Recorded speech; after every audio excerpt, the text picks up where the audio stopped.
সামনে যে কোরবানি দেবে হাজারো মানুষ, অনেকে নিয়ত করে আছে কোরবানি দিয়ে গোশত সব ফ্রিজে রেখে দেব, যতদিন মনে লাগে খাবো। না, আসতে বলেন, জোরে বলেন, যাই বলেন, এটা হারাম না, জায়েজ আছে।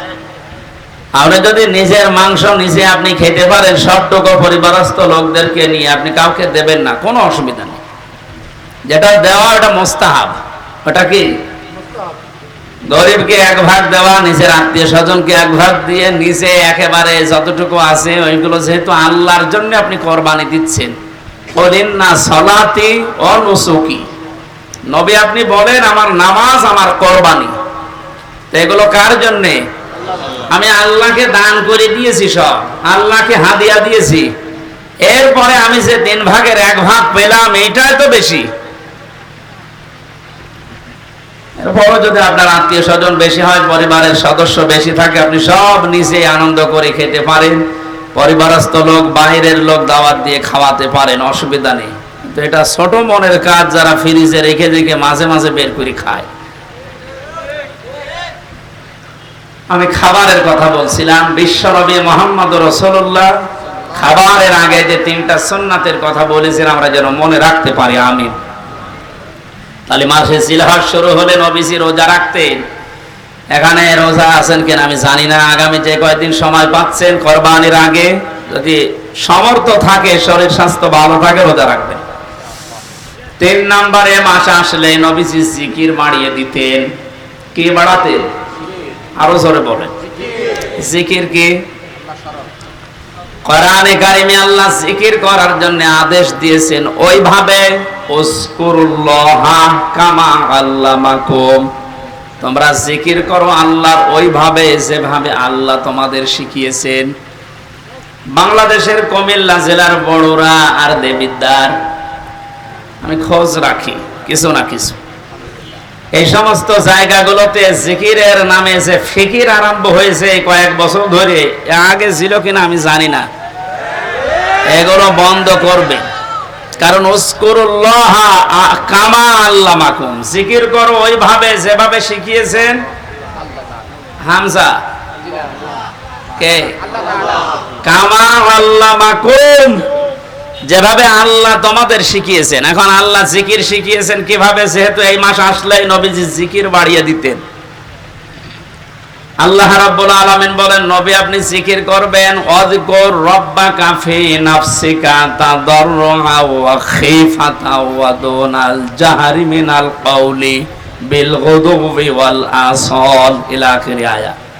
সূরা আরাফ 9 নম্বর পারার 15 নম্বর পৃষ্ঠা 13 নম্বর লাইনের 205 নম্বর আয়াত। এটা তাফসীরে ইবনে কাসিরে পাবেন। আল্লাহ পাক বলেন, নবী আপনি জিকির করবেন 1 নাম্বার মনে মনে। কিসে? এই ছাত্রের মতো জবাব দিতে পারেন না? বলেন বলেন। 2 নম্বরে কান্না জড়িত কণ্ঠে। 3 নম্বরে ভীত সন্তুষ্ট হয়ে। 4 নম্বরে উচ্চ আওয়াজ বাদ দিয়ে। এটা যেহেতু রেকর্ড হচ্ছে, কালকে সারা দেশে ছড়িয়ে যাবে। এই ইবাদত এটা হাসি তামাশার জিনিস না। আল্লাহর কোন বিধানকে কেউ যদি খেল তামাশায় পরিণত করে দেয় জাতির সামনে, আল্লাহ পাক নিজে সেই লোকটার উপরে লানত দেয়। আর এটা বাংলাদেশের ব্রাহ্মণবাড়িয়া, কুমিল্লায় সবচেয়ে বেশি হয়। আল্লাহর নামে জিকির করতে করতে এমন জিকির আরম্ভ করে, কোরআনে নেই, হাদিসে নেই, সব ওরা বানিস। অথচ আল্লাহ জিকির করতে বলেন কিভাবে? যেভাবে উনি শিখিয়েছেন। হামজা যেভাবে শিখিয়েছে ওইভাবে জিকির করলে সওয়াব হবে? এ সহজ কথা না বুঝে উল্টা দিকে নিয়ে যান। মানে আল্লাহর নাম বাদ দিয়ে কেউ যদি রাসূলুল্লাহর নাম নিয়েও জিকির করে, এত মর্যাদা যার কথা বললাম, ইয়াসিন, হে নেতা, এই শব্দটা যাকে আল্লাহ নির্ধারিত করে দিয়েছেন, আল্লাহর ঘোষণা দেওয়া নেতা কয়জন, তার নামেও জিকির করা জায়েজ নেই। কেউ যদি ইয়া রাসূলুল্লাহ জিকির করে, কবিরা গুনাহ হবে। কারণ জিকির হবে আল্লাহর নামে, দরুদ হবে রাসূলের নামে। কথা বুঝতেছেন? আজকে থেকে সিদ্ধান্ত নেওয়া লাগবে যে জিকির আমরা আল্লাহ বাদে কারো করব না, আর 4টা পদ্ধতি দিয়েছেন আল্লাহ জিকিরের, মনে মনে, কান্না জড়িত কণ্ঠে, ভীত সন্তুষ্ট হয়ে, আর উচ্চ আওয়াজ বাদ দিয়ে।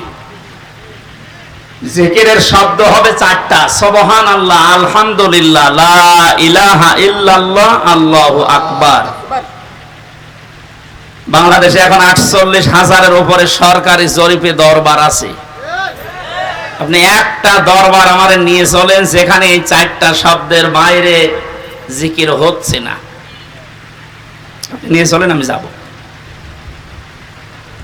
চট্টগ্রামের আব্দুল জব্বার রহমতুল্লাহ আলাইহির যে দরবার ছিল বাইতুল শরফ, এখানে নিয়ম নীতি ছিল, এখন অনেক পাল্টিয়ে ফেলিস। বাকিগুলোর কথা তো বলার মতো ভাষা আমাদের নেই। কিছুক্ষণ ওখানে গেলেই সুবহানাল্লাহ, আলহামদুলিল্লাহ, আল্লাহু আকবার দেয়, এরপরে ইয়ালি বাবা, শালি বাবা, দয়াল বাবা, ন্যাংটা বাবার নামও জিকির হচ্ছে। বলেন তো জিকিরের শব্দ কয়টা, সিস্টেম কয়টা? এর বাইরে যদি কেউ শরীয়ত বানিয়ে বলে না ইয়ালি বাবা বলেও জিকির জায়েজ আছে, ওর ঈমান থাকবে? যেহেতু এলাকাতে অনেকে না বুঝে করেন এটা বাদ দেন। জিলহজ মাস আসলে নবীজি জিকির বাড়িয়ে দিতেন, কিন্তু আল্লাহর শেখানো পদ্ধতিতে। জিকিরের দ্বিতীয় অর্থ হচ্ছে আল্লাহর আইন, আল্লাহর বিধান। খুব খেয়াল করে শুনবেন। আমান আরাদান যিকরি ফাইন্না লাহু মাঈশাতান দঙ্কা ওয়া নাহশুরুহু ইয়াওমাল কিয়ামাতি আ'মা। সূরা তাহা 16 নম্বর পারা 19 নম্বর পৃষ্ঠা 13 নম্বর লাইনে আছে 124 নম্বর আয়াত। এটা তাফসীরে ফি জিলালিল কোরআনে থেকে বলছি। আল্লাহ তাআলা বলেন, আমার জিকির, আমার আইন, আমার নিয়ম কানুন বাদ দিয়ে যদি কোন দুনিয়ায় কেউ উপায় করে, টাকা পয়সা ইনকাম করে, সম্পদ, আমি আল্লাহ ওর জীবন সংকীর্ণ করে দেব। এ কথা তো আমি বানালাম নাকি? বলেন বলেন, আল্লাহর কথা কি 100% সত্য? এটাতে কত অথেন্টিক, এখন বাস্তবতার দিকে তাকান, আপনি টের পাবেন।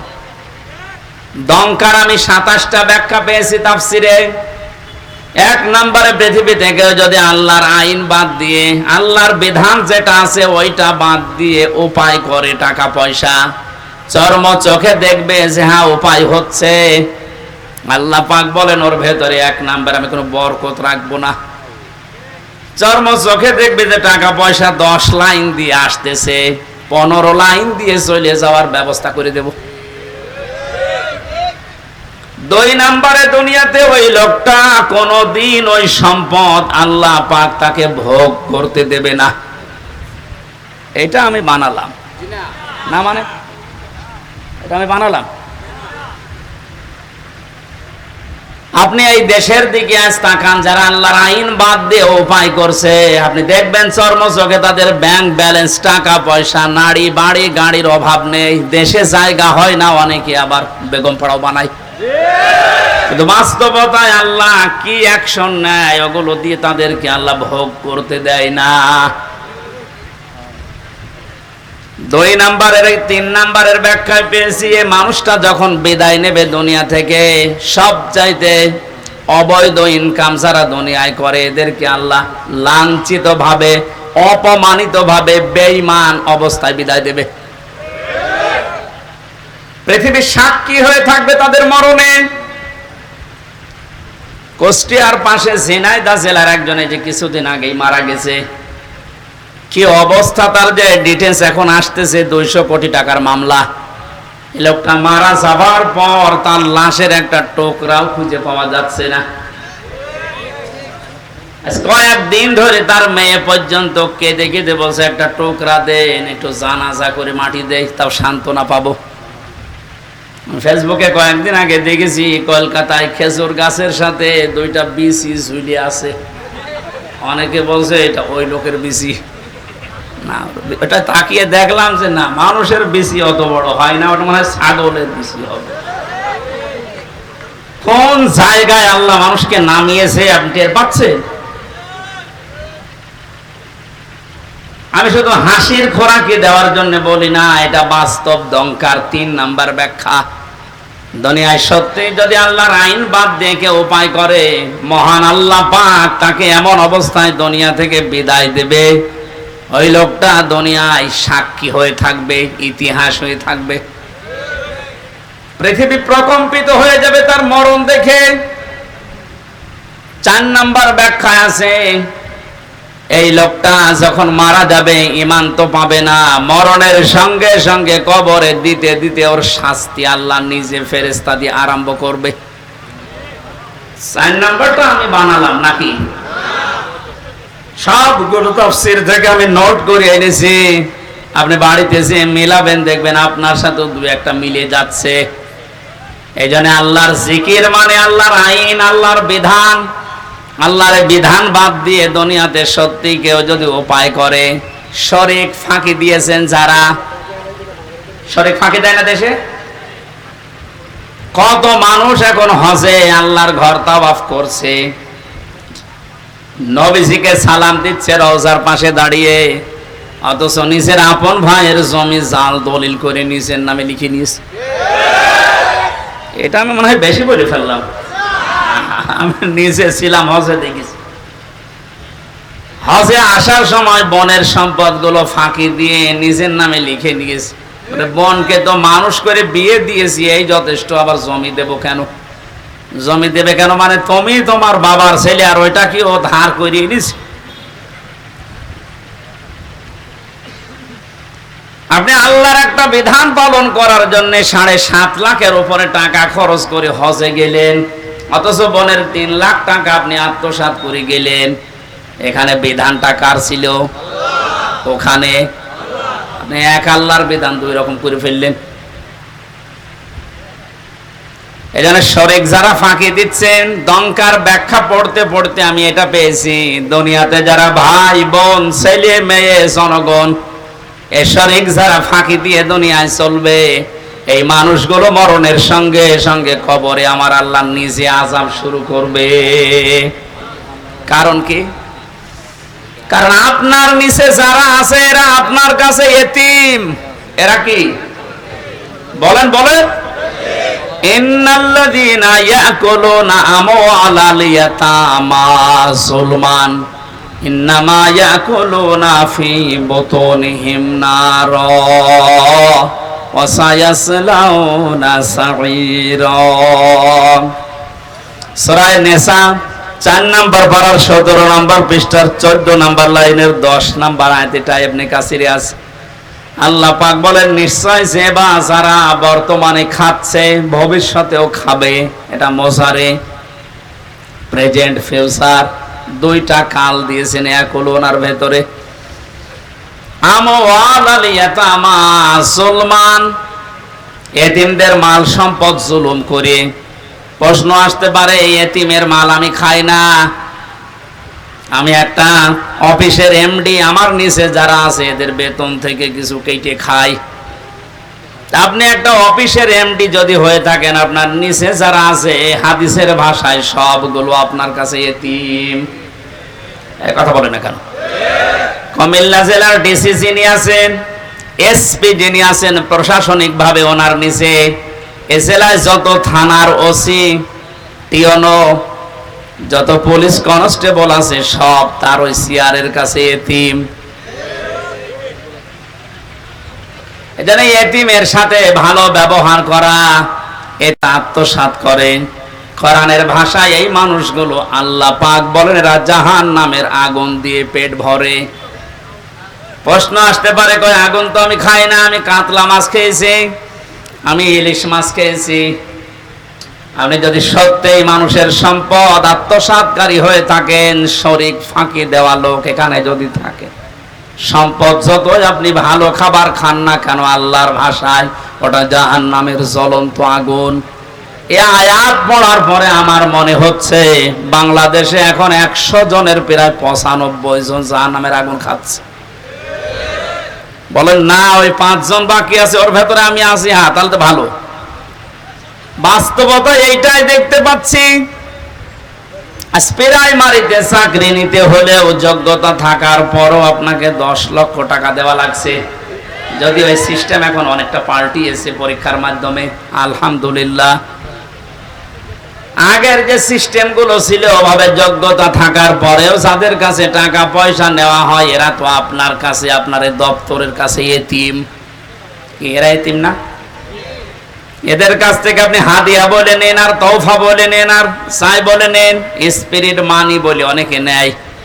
এগুলো সব হবে আল্লাহর ভাষায় জাহান্নামের আগুন। আল্লাহ এতটুকু যদি শেষ করে দিতেন, দুনিয়ার হিসাবে আমি আয়াত পড়তাম না, পরের শব্দটা মারাত্মক। ওয়াসায়াসলাউনা সাঈরা, সিন, সাউফা, কদ, লাম, এরকম 13টা শব্দ আছে আরবি গ্রামারে। কোন সেন্টেন্সের আগে যদি একটা আসে অর্থ হয় অতি তাড়াতাড়ি। আল্লাহ পাক এখানে সিন দিয়ে জানিয়েছেন, মানুষের সম্পদ যারা ফাঁকি দিয়ে খাও, জোর করে জুলুম করে অন্যায় ভাবে খাও, মিথ্যা মামলা দিয়ে তার জেলে দিয়ে তার পরিবারের কাছ থেকে অবৈধভাবে টাকা নাও, না এদেশে বন্ধ হয়ে গেছে? হাজারো মানুষ এরকম বিপদে আছে।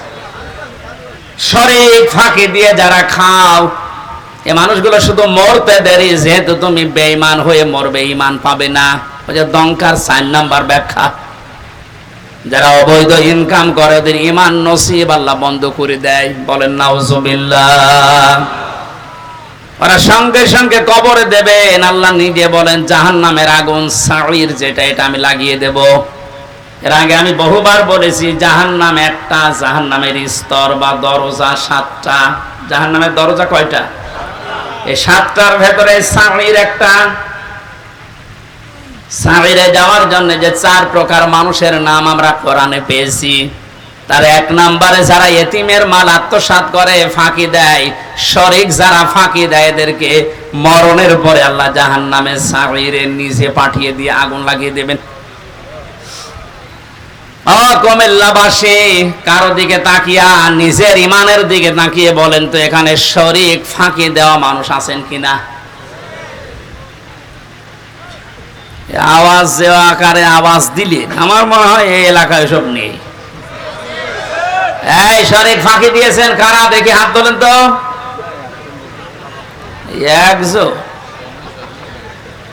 আমি তো তামাশা করি নাই ভাই। সত্যি যদি এরকম থাকেন, আপনার ক্ষতি আপনি নিজে করছেন। যাদের জন্য আখের গোছাতে শরীক ফাঁকি দিচ্ছেন, আপনি চোখ বন্ধ করে দেখেন, এ মানুষগুলো একদিনও আপনার লাশকে বাড়িতে রাখতেও রাজি হবে না, বলবেন আজ জিন আসবে। অথচ তাদের আরামে শান্তিতে রাখার জন্য আপনি নিজের ভাইয়ের, নিজের বোনের সম্পদটা ফাঁকি দিয়ে রেখে দিলেন। আরে ভাই, আপনি এখনই যদি চোখ বন্ধ করে যান, আপনি তো বেঈমান হয়ে মারা গেলেন। ওই অবৈধ সম্পদটা আপনার মেয়ে, আপনার ছেলে, আপনার স্ত্রী আরো অবৈধ কাজে ব্যয় করবে, আর ফ্ল্যাক্সি লোড হয়ে, বিকাশ নগদ হয়ে সব আপনার খবরে যাবে। যদি বলেন আমার তো নগদ খোলা নেই, এমনি খুলে যাবে, খোলা লাগবে না। আল্লাহ আমাদেরকে সহজ ভাবে বুঝ যেন দান করেন, বলেন আমিন। জিলহজ মাস 4 নম্বরে নবীজি বেশি বেশি যেটা করার জন্য আহ্বান জানিয়েছেন, সেটা হচ্ছে এই মাস যারা পাবে, সামর্থ্য যদি থাকে, অবশ্যই যেন তারা হজ করে। আজ হাজারো মানুষ হজ করার সামর্থ্য থাকার পরও হজে যাচ্ছে না।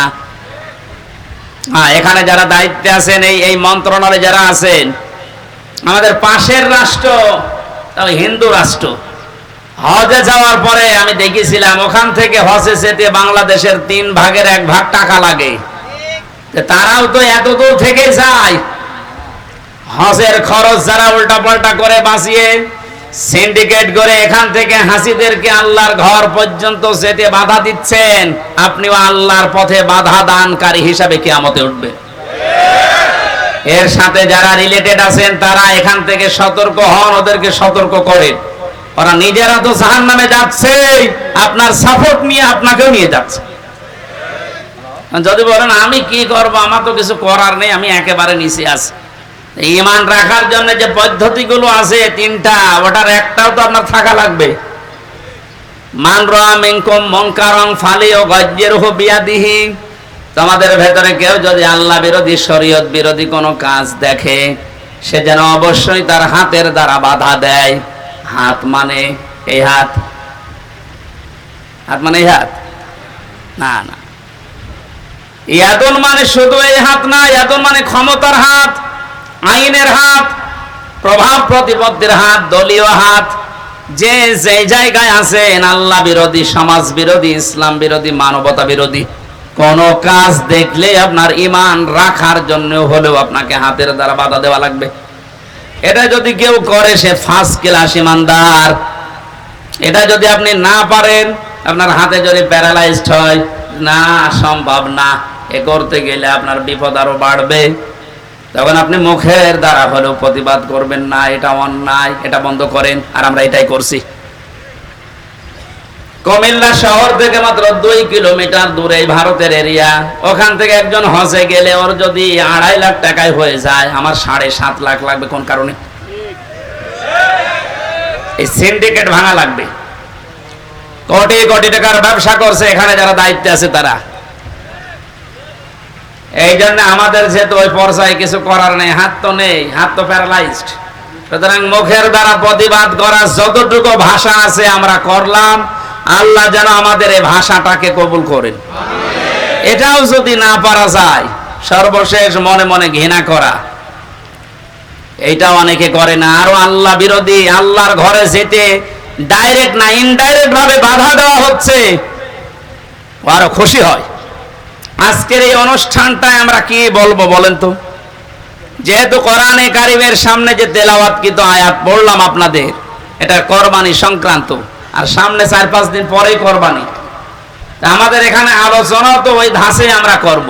এরপরও যদি কোনো মহল উল্টাপাল্টা ধারণা করে এটা বন্ধ করে দেয়, এটা ডাইরেক্ট না ইনডাইরেক্ট যারা চেষ্টা চালিয়েছিলেন, আপনি কোরআনে বাধা দানকারী হিসাবে কিয়ামতে উঠবেন।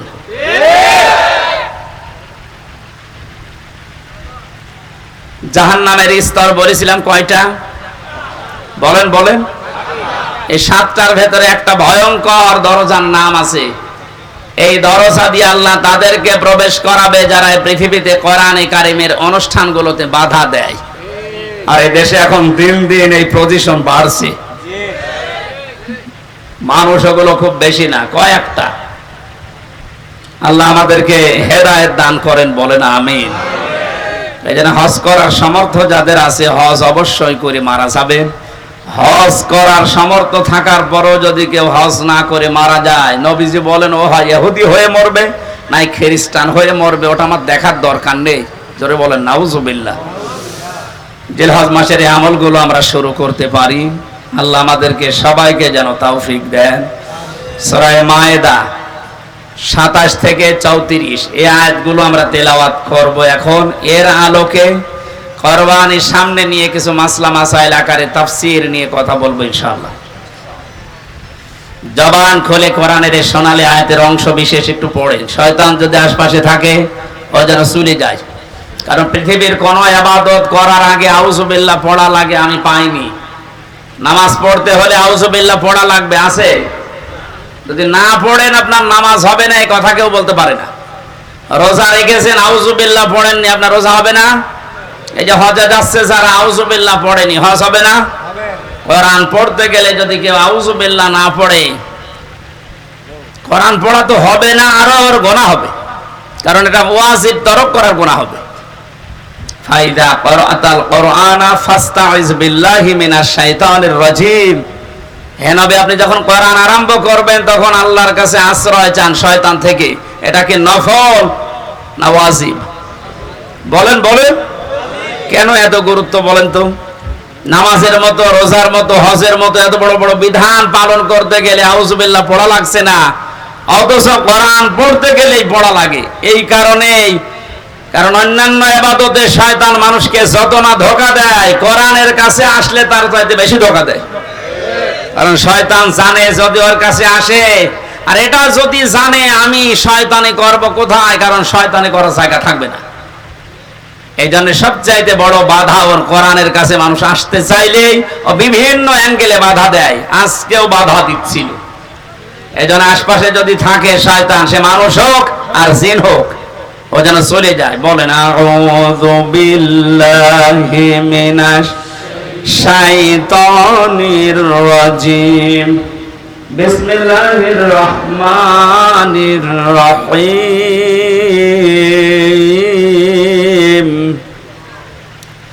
ওয়াতলু আলাইহিম নাবা বনাই আদামা বিল হক। সাদাকাল্লাহুল আযীম। সূরা মায়েদা 27 নম্বর আয়াত পড়েছি অংশ। কোন সূরা বলেন তো? মায়েদা মানে দস্তরখানা। মায়েদা মানে কি? দস্তরখানা নামে আল্লাহ একটা সূরা দিলেন, অথচ এর গুরুত্ব অনেকের কাছেই নেই। দস্তরখানা বিছিয়ে খাবার খাওয়ার সিস্টেম এখন টেবিল চেয়ার এসে অনেক উঠে গেছে। নবীজি নিচে মাটিতে বসে খাবার খেতেন দস্তরখানা বিছিয়ে, কিন্তু এখন এই সিস্টেমগুলো বাদ হয়ে যাচ্ছে। কেন এই সিস্টেম ছিল বলেন তো? আল্লাহর নবী জানিয়েছেন কেউ যদি দস্তরখানা বিছিয়ে পড়ে যাওয়া খাবারগুলো তুলে খেতে পারে, ও যেন জান্নাতের হুরদের দেনমোহর আদায় করে ফেলেছে। সুবহানাল্লাহ। একটু বুঝে শুনে বলেন। আপনি কি এখনো মারা গেছেন? বলেন না কেন? জান্নাতে গেছেন? বলেন বলেন। হুরদের সাথে বিয়ে আপনার হয়েছে? দেনমোহর তো দূরের কথা, এখনো মারা যাননি, জান্নাতেও যাননি, হুরদের সাথে বিয়ে হয়নি, তো দেনমোহর আদায় হবে কথা বললেন কেন? ছোট্ট একটা আমল মাত্র। সত্যিই যদি আপনি এই আমল এখন থেকে জীবনে আরম্ভ করতে পারেন, বিজ্ঞান এখন জানিয়েছে কেউ যদি মাটিতে বসে, পাটিতে বসে, নিচে বসে নবীজি যেভাবে খাবার খেতেন, ওই খাবারের সুন্নত আদায় করে খাবার খেতে থাকে, খেতে খেতে ওর অর্ধেক খাবার হজম হওয়ার কথা, কারণ ওইভাবে পেটে বসলে পেটে চাপ লাগে।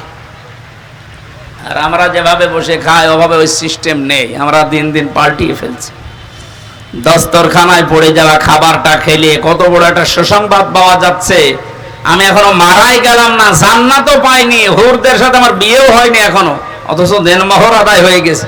তার মানে নবীর এই কথার সিগনিফিকেন্স হচ্ছে আমি যেন জান্নাতে প্রবেশ করে ফেলেছি। এই ছোট আমল আমরা যেন না ছাড়ি, ছোট মনে করি, এটা অনেক বড় আমল। 2 নম্বরে বিশ্ব নবী বলেন, কোন মানুষ যদি দস্তরখানায় পড়ে যাওয়া খাবার তুলে খেতে পারে, ওর শরীরের ভেতরে যে 360টা হাড় আছে, জোড়া দেওয়া আছে হাড়গুলো, এই হাড়গুলোর সাদগা আমার আল্লাহ আদায় করে দেন। সাহাবায়ে কেরামের সামনে যখন এই হাদিসটা বলা হয়েছিল, গরিব সাহাবীরা বলে, হে নবী আমরা গরিব মানুষ, 360টা হাড়ে এই যে জোড়া দেওয়া আছে, যে আঙ্গুলের ভেতরে জয়েন্ট গুলো আছে, এই কেনুয়ের ভেতরে জয়েন্ট আছে, হাঁটুর ভেতরে জয়েন্ট আছে, 360টা আছে জোড়া জয়েন্ট।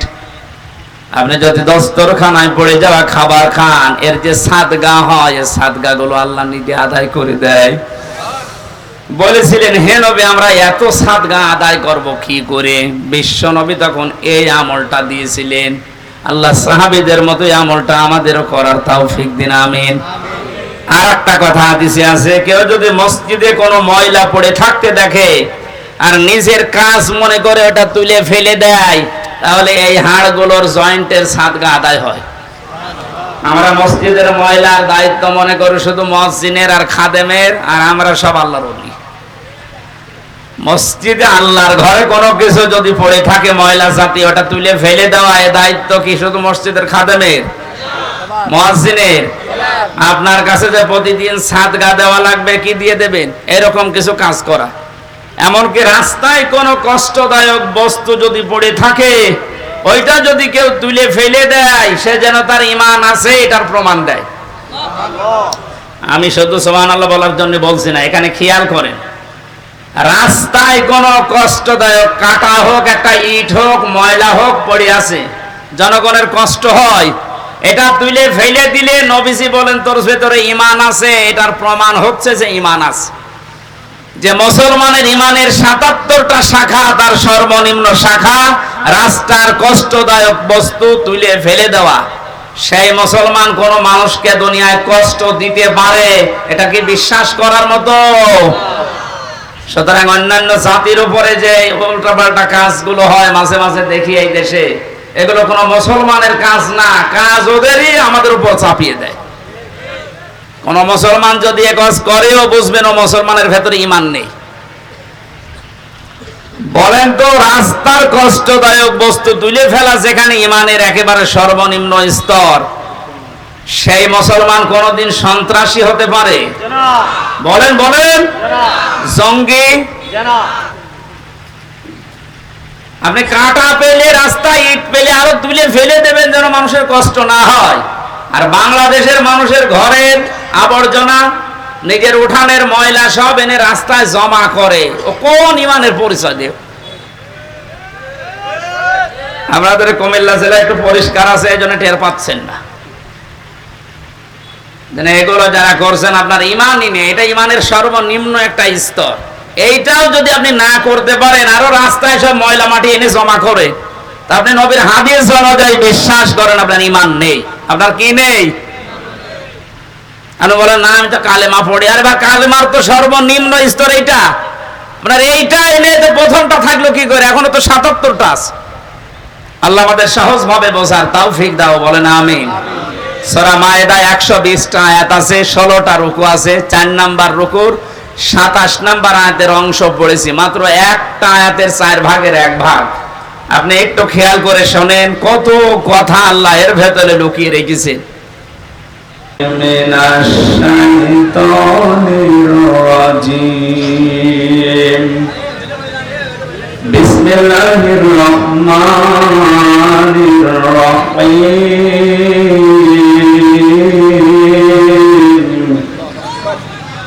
ওয়াতলু আলাইহিম নাবা বনাই আদম বিল হক إذ قربا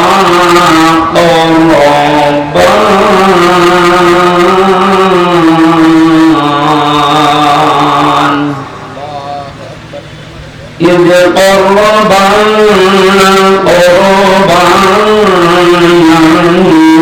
فتقبل من أحدهما ولم يتقبل من الآخر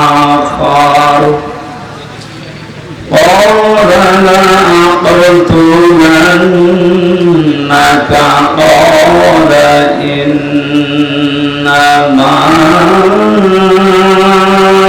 يتقبل الله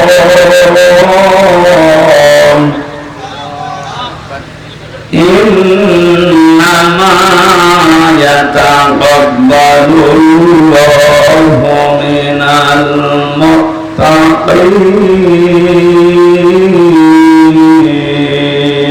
المتقين صدقت يا ربنا اللهم صل على محمد وعلى آل محمد كما صليت على إبراهيم وعلى آل إبراهيم إنك حميد مجيد اللهم بارك على محمد وعلى آل محمد كما باركت على إبراهيم وعلى آل إبراهيم إنك حميد مجيد الحمد لله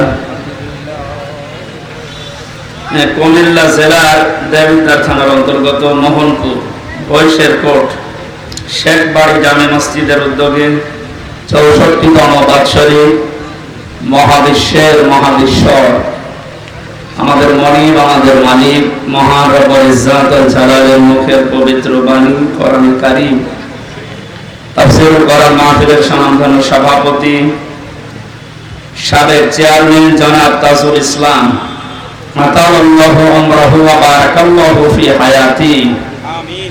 সহ-সভাপতি জনাব মোহাম্মদ রমিজউদ্দিন শেখ, প্রধান অতিথি শাইখুল মাশায়েখ মাননীয় জাতীয় সংসদ সদস্য জনাব আবুল কালাম আজাদ, বিশেষ অতিথি হিসেবে উপস্থিত আছেন জনাব আলহাজ মাইনুল হোসেন, জনাব আলহাজ নুরুল ইসলাম, জনাব আলহাজ শহীদুল ইসলাম। আমার আগে যিনি কথা বলছিলেন নবনির্বাচিত উপজেলা পরিষদের সম্মানিত চেয়ারম্যান জনাব মামুনুর রশিদ ভাই, এখানে যারা আলোচনা রেখেছেন মাওলানা হোসাইন আহমেদ মাহফুজ চুয়াডাঙ্গা, ইসলামী সঙ্গীত শিল্পী কবির বিন সামাদ যশোর, মাওলানা মাসুম বিল্লাহ ইবনে নাইম গোপালগঞ্জ, ইসলামী সঙ্গীত শিল্পী নিয়ামতুল্লাহ নিসামী, অনেক মানুষের নাম দেখতে পাচ্ছে। বিশেষ করে যারা আহ্বানে সাড়া দিয়ে সেই কুষ্টিয়া থেকে পর্যন্ত কোরআনের কথাগুলো বলার জন্য এসেছি, আপনাদের এলাকার সন্তান সিঙ্গাপুরের প্রবাসী জনাব শেখ মোহাম্মদ মাসুদ পারভেজ সোহাগ ভাই, সামনে বসা মুসলমান ভাইরা, পর্দার আড়ালের সম্মানিত মা এবং বোনেরা, প্রশাসনের ভাইরা, প্রাণ প্রিয় কুমিল্লাবাসী, দল মত নির্বিশেষে কোরআনের অনুষ্ঠানে যারা ইবাদত মনে করে এসেছি, খুশি হয়ে বলেন আলহামদুলিল্লাহ।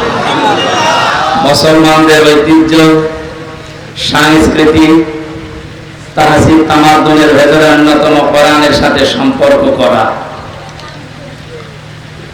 আল্লাহ পাক বলেন, কুল বিফাদলিল্লাহি ওয়া বিরহমাতিহি ফাবিযালিকা ফালিয়াফরাহু হুয়া খায়রুম মিম্মা ইয়াজমাউন।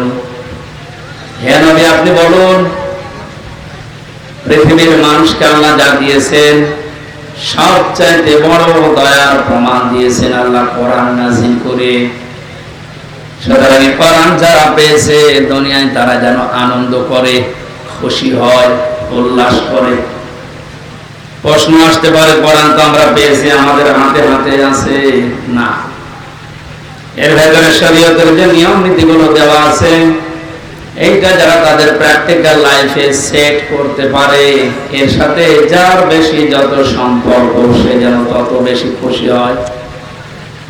কারণ দুনিয়ায় যত কিছু আল্লাহ মানুষকে দিয়েছেন আর দেবেন, সব কিছু একদিন শেষ হয়ে যাবে, এইটাই ফাইনাল।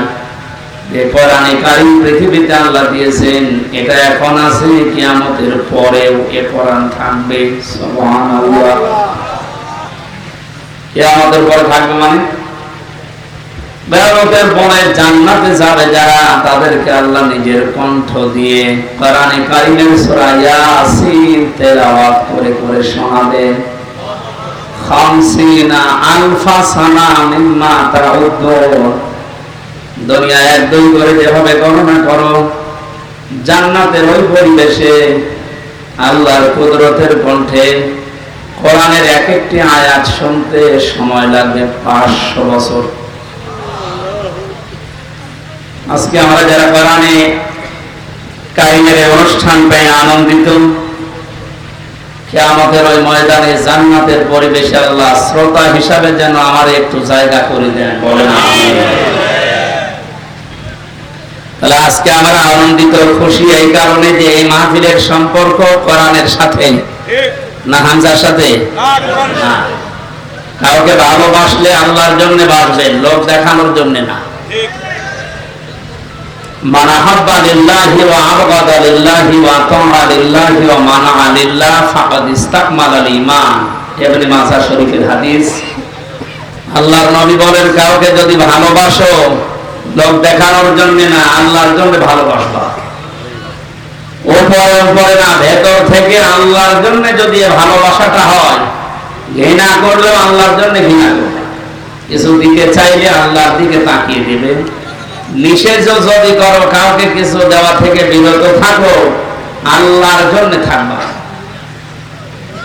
ফাকাদ ইসতাকমালাল ঈমান। আল্লাহর নবী বলেন, সে যেন তার ঈমানকে পরিপূর্ণ করে নিল। জোরে বলেন সুবহানাল্লাহ।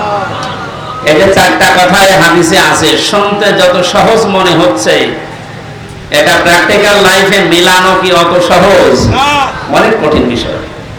আল্লাহর জন্য কাউকে ভালোবাসা এটা এমনি আসবে না। ইন্নাল্লাযীনা আমানু ওয়া আমিলুস সালিহাতি সায়াজআলু লাহুমুর রাহমানু বুদ্দা।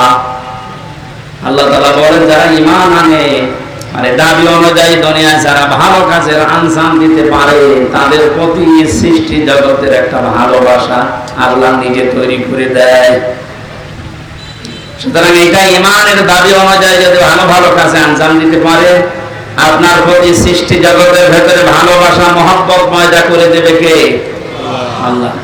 আমরা যদি ভালোবাসি সত্যি কাউকে, আল্লাহর জন্য বাড়বো। এই বাস্তবতা আমরা এখনো টের পাইনি অনেকে, এজন্য হাদিসের ভাষা বুঝতে পারছি না।